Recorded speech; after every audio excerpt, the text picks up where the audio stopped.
ప్రభువైన యేసుక్రీస్తు వారు బయట ఉండి, ఇదిగో తలుపు తట్టుచున్నాను, ఎవడైనా నా స్వరము విని తలుపు తీస్తే నేను అతని ఎద్దుకొచ్చి నేను అతను కలిసి భోజనం చేస్తామని దేవుడు అక్కడ మాట్లాడతాడు. అంటే దేవుడు బయట ఉండిపోయి తలుపు తడుతున్నాడు. అంటే మానవుడు తన అంతరంగంలో దేవునికి చోటు ఇవ్వలేకపోతున్నాడు. దేవుడికి చోటు ఇవ్వలేదు. మానవుడు స్వభావం ఎలా ఉందంటే, దేవా నువ్వొద్దు, కానీ నువ్విచ్చేవి నాకు కావాలి, నువ్విచ్చే ఆస్తి కావాలి, నువ్విచ్చే ఆరోగ్యం కావాలి, నువ్విచ్చే భార్య కావాలి, నువ్విచ్చే భర్త కావాలి, నువ్విచ్చే గర్భఫలాలు కావాలి, నువ్విచ్చే ప్రతిదీ కావాలి, నువ్విచ్చే కార్ కావాలి, నువ్విచ్చే ఆటో కావాలి, నువ్విచ్చే బైక్ కావాలి, నువ్విచ్చే పేరు కావాలి, కానీ నువ్వొద్దు. మానవుడు ఇలా భావిస్తున్నాడు. దేవుడిచ్చేది తీసుకుంటున్నాడు, కానీ దేవుడే వద్దు. దేవుడి దగ్గర ఉన్నవి నాకు కావాలి, కానీ దేవుడు మాత్రం నాకు వద్దని దేవుడిచ్చేది తీసుకుంటూ, దేవుడిచ్చేవి పొందుకుంటూ, దేవుణ్ణి మాత్రము బయటికి నెట్టేసి దేవునికి చోటు లేకుండా జీవిస్తున్నారు మానవులు. అయితే బైబిల్ గ్రంథంలో గమనిస్తే దేవునికి చోటిచ్చిన వాళ్ళు చాలామంది ఉన్నారు. సమయాన్ని బట్టి కొంతమందిని నేను మీతో జ్ఞాపకం చేయాలని భావిస్తూ ఉన్నాను. చూద్దామా? ఆదికాండము 12వ అధ్యాయము మొదటి నుండి చూస్తే, యెహోవా నీవు లేచి నీ దేశము నుండి, నీ బంధువుల యొద్ద నుండి, నీ తండ్రి ఇంటి నుండి నేను నీకు చూపించే దేశానికి వెళ్ళు. దేవుడైన యెహోవా ఒక వ్యక్తితో మాట్లాడుతున్నాడు. నీవు లేచి నీ దేశము నుండి, నీ తండ్రి ఇంటి నుండి, నీ బంధువుల నుండి నేను నీకు చూపించే దేశానికి వెళ్ళిపో. ఏమండి, ఎవరి వ్యక్తి? అబ్రామ్. తెరహు కుమారుల్లో ఒక కుమారుడైన అబ్రహాం. విగ్రహారాధికుడండి, అన్యుడు. దేవుడెవరో తెలీదు. సూర్య చంద్ర నక్షత్రాలను పూజించేవాడు, మట్టి బొమ్మలను కొలిచి మట్టి బొమ్మలను ఆరాధించేవాడు అబ్రామ్. అలాంటి అబ్రాముకి ఒక ఆలోచన కలిగింది. నాకు నా భార్యకు వివాహమై చాలా కాలమైంది, కానీ శారా గర్భవతి కాలేదే అని, శారాకు బిడ్డలు పుట్టలేదని ఏడుస్తూ ప్రతిరోజు మట్టి బొమ్మల దగ్గరికి వెళ్ళి అబ్రాము ఏడ్చేవాడు, రోధించేవాడు, మట్టి బొమ్మలకు చెప్పుకునేవాడు. ఆ విగ్రహాలకు చెప్పుకున్నా అవి కళ్ళుండి చూడవు, ఆ బొమ్మలు నోరుండి మాట్లాడవు, ఆ బొమ్మలు చేతులుండి సహాయపడవు.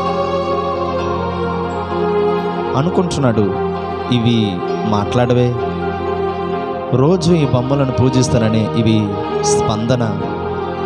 ప్రతిస్పందన ఇవ్వవే.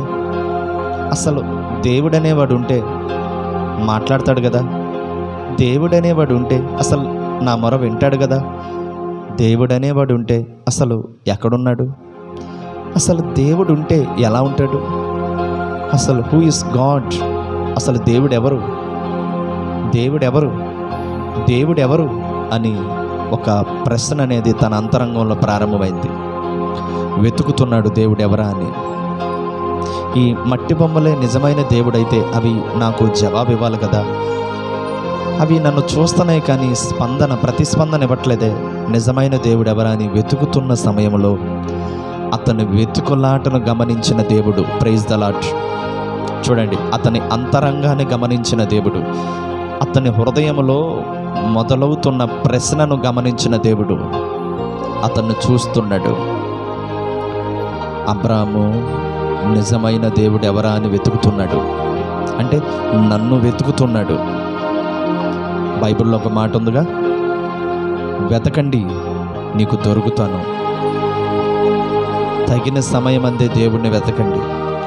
అబ్రాము తనకు తెలియకుండానే నిజమైన దేవుడు ఎవరా అని వెతుకుతున్నాడు. ఆ వెతుకులాటలో దేవుడు అతన్ని పిలుస్తున్నాడు. అబ్రామా, నీవు లేచి నీ దేశము నుండి, నీ తండ్రి ఇంటి నుండి, నీ బంధువుల యొద్ద నుండి నేను నీకు చూపించే దేశానికి వెళ్ళు. స్వరము విన్న అబ్రాము, ఎవరు నన్ను పేరు పెట్టి పిలిచింది? చుట్టుప్రక్కల అంతా వెతికాడు, కనపడలా. ఆకాశము వైపు నుండి స్వరం వినపడింది. ఆకాశము వైపు తల ఎత్తాడు, ఆకాశము కనపడింది, కానీ స్వరము వినపడింది. కనపడింది ఆకాశం, వినపడింది స్వరం, అక్కడ రూపమైతే కనపడలా. ఎవరు నన్ను పేరు పెట్టి పిలిచింది? ఎవరు నన్ను పేరు పెట్టి పిలిచింది? అబ్రాం, నా పేరు ఎవరికి తెలుసు? నీవు లేచి నీ దేశము నుండి, నీ బంధువుల యొద్ద నుండి, నీ తండ్రి ఇంటి నుండి బయలుదేరు. నేను నిన్ను గొప్ప జనముగా చేస్తా, నిన్ను ఆశీర్వదిస్తా, నీ నామమును గొప్ప చేస్తా, నీవు అనేక జనములకు ఆశీర్వాదంగా ఉండు. ఎవరయ్యా నీవు? నీ దేవుడైన యెహోవాను నేనే. Praise the lord. దేవుడా నీవా అంటే ఇంతకాలం ఆ మట్టి బొమ్మలు నేను పూజించాను, అవి దేవుడు కాదా? కాదు. ఇంతకాలం మట్టి బొమ్మలకే చెప్పుకున్నాను, అవి మాట్లాడవా? లేదు. ఇంతకాలం మట్టి బొమ్మలని కొలిచాను, వాటి నుండి నాకు జవాబు దొరకలేదే? దొరకదు. ఎందుకు దేవా? అవి మాట్లాడవు, అవి వినవు, అవి స్పందించవు. మరి మీరు, నేను మాట్లాడే దేవుణ్ణు, నేను చూచే దేవుణ్ణు, నేను వినే దేవుణ్ణు. మరి నీకు రూపం లేదే? నాకు రూపం లేదు, నాకు రూపము లేదు. నేను దేవుడును, సృష్టికర్తను, నిన్ను చేసిన వాడిని నేనే. గర్భములో నీ తల్లి నిన్ను కనే సమయంలో నిన్ను చూసిన వాడిని నేనే. నిన్ను ఈ లోకానికి రప్పించింది నేనే. సకల జనములకు తండ్రిని నేనే. నీ పేరు నాకు తెలుసు, నీ ఊరు నాకు తెలుసు, నీవెవరో నాకు తెలుసు, నీ బాధ ఏంటో నాకు తెలుసు. ఇదిగో నిన్ను అనేక జనములకు తండ్రిని చేయబోతున్నా. నేను చెప్పిన చోటికి వెళ్తావా? ఎక్కడికి వెళ్ళాలి దేవా? కనాను దేశానికి వెళ్ళు, బయలుదేరు. వాగ్దాన దేశానికి బయలుదేరు, వెళ్ళు. నీ తండ్రి ఇంటిని విడిచిపెట్టు, నీ బంధువులను విడిచిపెట్టు, నువ్వు చేస్తున్నవే మట్టి బొమ్మలను పూజిస్తున్నవే వాటిని విడిచిపెట్టు. సరే ప్రభువా అని అన్న అబ్రాం తన ఇంటికి వెళ్ళి మట్టి బొమ్మలన్నిటినీ తీసుకొని పగలగొట్టి విసర్జించి పడేస్తుంటే తండ్రి వచ్చి అడుగుతున్నాడు, ఒరే ఏమైందిరా నీకు? మన కుల దేవతల విగ్రహాలని ఎందుకురా అలా పడేస్తావు, పగలగొడతావు? లేదు నాన్న, ఇవి మట్టి బొమ్మలు, మన చేతులతో మనం చేసిన బొమ్మలు, కానీ మనల్ని చేసిన దేవుడు ఉన్నాడు నాన్న. దేవుడా? ఎవర్రా? ఆయన రూపం ఎలా ఉంది? ఆయన ఎలా ఉన్నాడు? ఆయనకు రూపం లేదు నాన్న. రూపం లేనివాడు దేవుడా? అవును నాన్న. The Bible is amazing.